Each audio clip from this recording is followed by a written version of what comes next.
l'info écho avec Capital. Le chiffre du jour, 180 ans, c'est le temps qu'il faudrait pour que le descendant d'une famille pauvre atteigne le revenu moyen en France. Ça représente en réalité 6 générations. L'OCDE estime dans un rapport que l'ascenseur social est en panne dans de nombreux pays industrialisés. Et la France est d'ailleurs en dessous de la moyenne des membres de l'OCDE. C'est dans les pays nordiques comme le Danemark ou la Norvège qu'on est le mieux loti. Il suffit de 2 ou 3 générations pour qu'une famille en bas de l'échelle de revenus se hisse au niveau moyen de son pays. Si vous pensez à vous installer avec votre moitié, le conseil pratique Capital va vous intéresser. En location, il vaut mieux que les 2 concubins signent le bail. Si l'un s'en va, l'autre pourra continuer à occuper le logement. Mais attention, celui qui fait ses valises reste solidaire pour le paiement du loyer pendant 6 mois.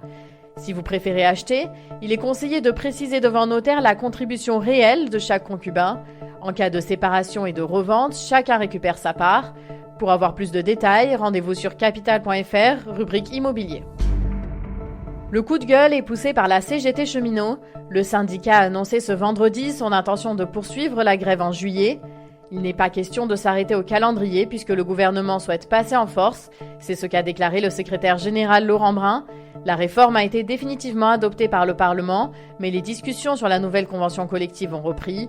Sudrail envisage aussi de continuer la grève en juillet, voire en août. La CFDT devrait se prononcer à la fin du mois. Quant à l'UNSA, elle ne souhaite pas que la mobilisation se poursuive durant l'été. Enfin, le dérapage du jour est signé Autolib.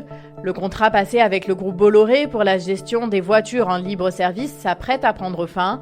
La présidente du syndicat chargée de suivre la délégation annonce dans Le Parisien son intention de le résilier. Cette solution sera proposée lors du prochain comité syndical le 21 juin.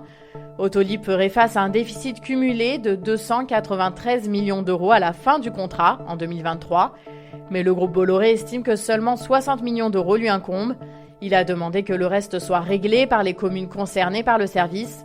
Avec une résiliation du contrat, le syndicat espère réduire la facture. C'était l'info écho avec Capital.